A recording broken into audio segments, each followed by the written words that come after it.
499 টাকায় এনি3 গ্যাজেট কিনে ঠকলাম নাকি জিতলাম, বিস্তারিত দেখাবো এই ভিডিওতে। এনি3 আইটেম নিয়ে একটি শর্ট ভিডিও এবং একটি রিলস বানিয়েছিলাম। ভিডিওগুলো আপনারা প্রচুর দেখেছেন এবং কিনেওছেন অনেকে। গত মাসে দারাজের নবম অ্যানিভার্সারিতে এনি3 ক্যাম্পেইন দেওয়া হয়েছিল। আপনাদের মতো আমিও অর্ডার করেছিলাম। 3টি আলাদা অ্যাকাউন্ট থেকে অর্ডার করেছিলাম 3টি প্যাকেজ। প্রায় 7 দিন আগে একটি প্যাকেজ হাতে এসেছে। সময় এবং সুযোগ ছিল না, তাই দেখাতে দেরি হলো। অনেকেই ইতিমধ্যে প্রোডাক্ট পেয়ে গেছেন। আমাদের জিআইবি গ্রুপে গেলেই দেখতে পাচ্ছি। যারা এখনও পাননি তারা অপেক্ষা করুন, যা যা অর্ডার করেছেন সবই পেয়ে যাবেন। এটাই হলো আমার প্রথম প্যাকেজ। চলুন আগে দেখে নেই কী কী অর্ডার করেছিলাম। কিছু দরকারি আইটেম অর্ডার করেছিলাম। প্রথমে ছিল 2টি কার্ভিং নাইফ, সাথে 10টি আলাদা ব্লেড। এটার দাম পড়েছে 167 টাকা, স্বাভাবিক দামের চেয়ে অনেকটাই কম। দ্বিতীয় আইটেম ছিল সোল্ডারিং আয়রন, যেটাই আছে টেম্পারেচার অ্যাডজাস্ট করার সুবিধা। এটারও দাম পড়েছে 167 টাকা। এই দামে এরকম একটি আয়রন পাওয়া একেবারেই অসম্ভব। 3 নম্বর আইটেম ছিল একটি বুস্টার কেবল। এটার মাধ্যমে পাওয়ার ব্যাংক দিয়ে রাউটার চালানো যায়। একইভাবে এটাও পেয়েছি 167 টাকায়। তবে প্রত্যেকটি আইটেমের দাম অনেক বেশি দেখানো হয়েছিল, যার কারণে এখানে দেখুন টোটাল প্রাইস অনেক বেশি দেখা যাচ্ছে। দাম অনেক বেশি দেখালেও ডিসকাউন্টের পর 3টি আইটেম হয়ে গেছে 499 টাকায়। এনি3 চয়েসে কেনার মতো শত শত আইটেম ছিল। বর্তমানে আরও অনেক আইটেম যুক্ত হয়েছে, কিন্তু এখন এনি3 আইটেম সেল হচ্ছে 699 টাকায়। 200 টাকা দাম বাড়লেও সমস্যা নেই, কারণ আপনি চাইলেই বেছে বেছে দামি আইটেমগুলো চয়েস করতে পারবেন। ইচ্ছে মতো নিতে পারবেন দামি দামি গ্যাজেট এবং অ্যাক্সেসরিজ। মনে রাখবেন, চয়েস ভালো হলে অবশ্যই জিতবেন। প্রতিটি আইটেম 233 টাকা করে। 3টি আইটেম নিতে পারবেন 699 টাকায়। সাথে পেয়ে যাবেন ফ্রি ডেলিভারি। এনি3 আইটেম অবশ্যই কিনতে হবে দারাজের মোবাইল অ্যাপ থেকে। ভিডিও শেষে ডিসক্রিপশন অবশ্যই চেক করবেন, সরাসরি এনি3 লিঙ্ক পেয়ে যাবেন। চলুন এবার প্যাকেজ খুলি। দেখতে হবে সবগুলো আইটেম দিয়েছে কিনা এবং প্রোডাক্ট কোয়ালিটি ঠিকঠাক আছে কিনা।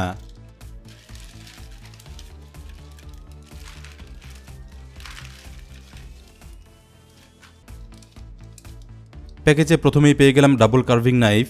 অর্ডার অনুযায়ী 2টি নাইফ দেখতে পাচ্ছি।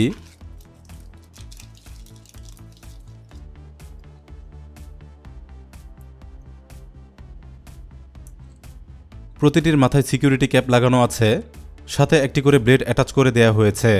নাইফটি দেখে ভালোই মনে হচ্ছে, আরেকটি কেমন সেটাও দেখতে হবে।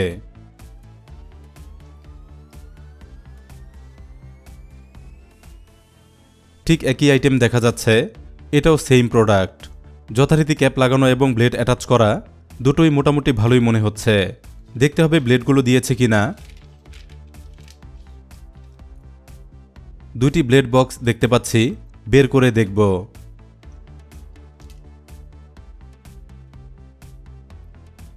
মিনি প্লাস্টিক বক্সে 5টি ব্লেড রয়েছে। প্রতিটি ব্লেড সেম কোয়ালিটির, আপনারা দেখতেই পাচ্ছেন। এবার অন্য বক্সটি চেক করব।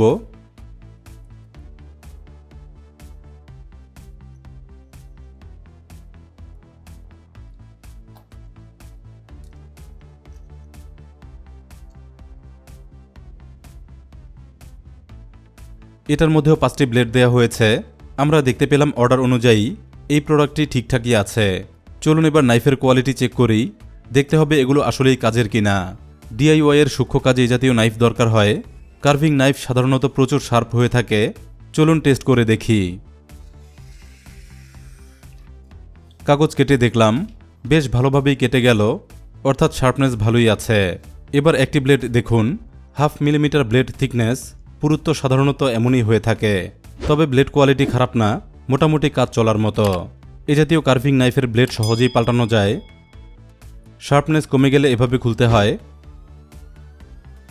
এরপর এভাবে লাগিয়ে নিলেই কাজ করা যায় নতুনের মতো।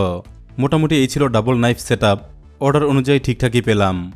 চলুন এবার দ্বিতীয় আইটেম দেখি। বের হলো একটি বুস্টার কেবল। এটার মাধ্যমে সাধারণ পাওয়ার ব্যাংক দিয়েই চালানো যায় 12 ভোল্টের ওয়াইফাই রাউটার। দেখতে হবে কেমন ডিভাইস এটা এবং আসলেই কাজ করে কিনা।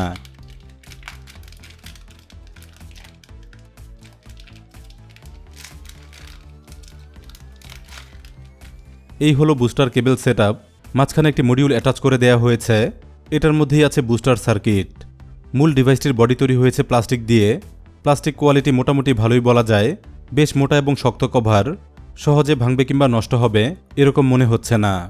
এটার এক প্রান্তে রয়েছে ইউএসবি টাইপ এ পোর্ট। এটা লাগাতে হয় যে কোনো পাওয়ার ব্যাংকে। অপর প্রান্তে এটা হলো ডিসি মেল পোর্ট। এটা অ্যাটাচ করতে হবে 12 ভোল্টের রাউটারে। 2 ভার্সনে এই কেবলটি কিনতে পাওয়া যায়। একটি হয় 9 ভোল্টের এবং আরেকটি হয় 12 ভোল্টের। আমি অর্ডার করেছিলাম 12 ভোল্টের কেবল। অর্ডার অনুযায়ী 12 ভোল্টে মার্ক করা দেখা যাচ্ছে, অর্থাৎ এটা 12 ভোল্টের model, maximum current 1 ampere. Test করে দেখতে হবে এটা আসলেই কাজ করে কিনা। এর জন্য একটি ইউএসবিতে অ্যাটাচ করতে হবে। হাতের কাছে WGP মিনি ইউপিএস ছিল, এটার ইউএসবি পোর্টে কানেক্ট করব, বুস্টার কেবলের ইউএসবি পোর্ট। এবার রাউটারে ডিসি পোর্ট কানেক্ট করব।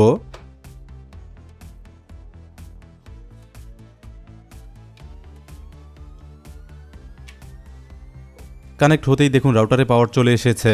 অপেক্ষা করব ওয়াইফাই অ্যাক্টিভ হতে। আমরা দেখতে পাচ্ছি ওয়াইফাই অন হয়ে গেছে, অর্থাৎ বোঝাই যাচ্ছে ডিভাইসটি কাজ করছে। দ্বিতীয় আইটেমটিও ঠিকঠাকই পেলাম। চলুন দেখি শেষ এবং তৃতীয় আইটেম।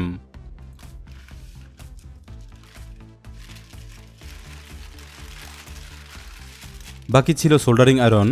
একেবারেই নতুন একটি আয়রন দেখা যাচ্ছে।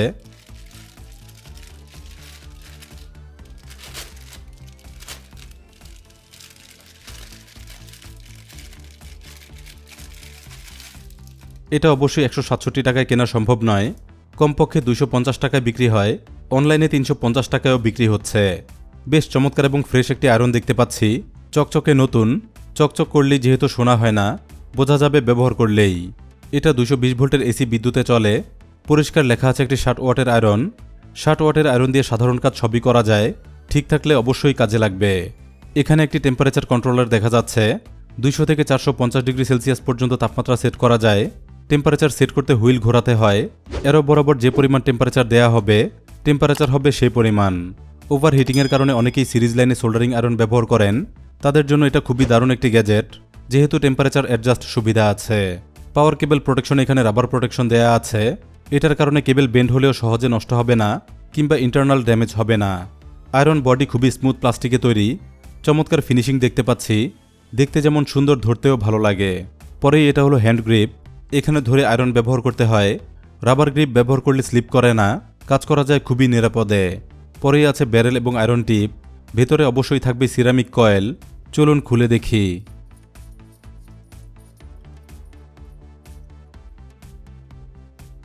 চমৎকার একটি কনিক্যাল আয়রন টিপ দেয়া হয়েছে। বেশিরভাগ সোল্ডারিং কাজই এই টিপ দিয়ে করা যায়। সোল্ডারিং কাজে এটা খুবই জনপ্রিয় আয়রন টিপ। এরপর এটা হলো সিরামিক কয়েল। এ জাতীয় কয়েল লং লাস্টিং হয়ে থাকে, প্রচুর হিটেও নষ্ট হয় না, ব্যবহার করা যায় দীর্ঘদিন। পুরো ফ্রন্ট ইউনিট তৈরি হয়েছে স্টেইনলেস স্টিলে। হিটে একসময় কালো হয়ে যায়, কিন্তু জং ধরে না। ওভারঅল আয়রনটি আমার কাছে খুবই ভালো লেগেছে। বিশেষ করে 167 টাকার আয়রন হিসেবে এটা খুবই দারুণ একটি টুল। চলুন এবার টেস্ট করে দেখব। 2 পিন প্লাগটি একটি এসি প্লাগে ইন করব, হাইয়েস্ট টেম্পারেচার সেট করে দেব, অপেক্ষা করব হিট হওয়া পর্যন্ত।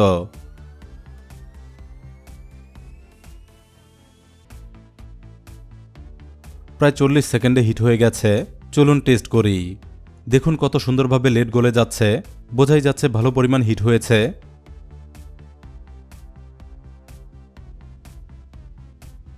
টেস্ট করব সার্কিটে সোল্ডার করে। একটি পুরনো সার্কিট নিলাম।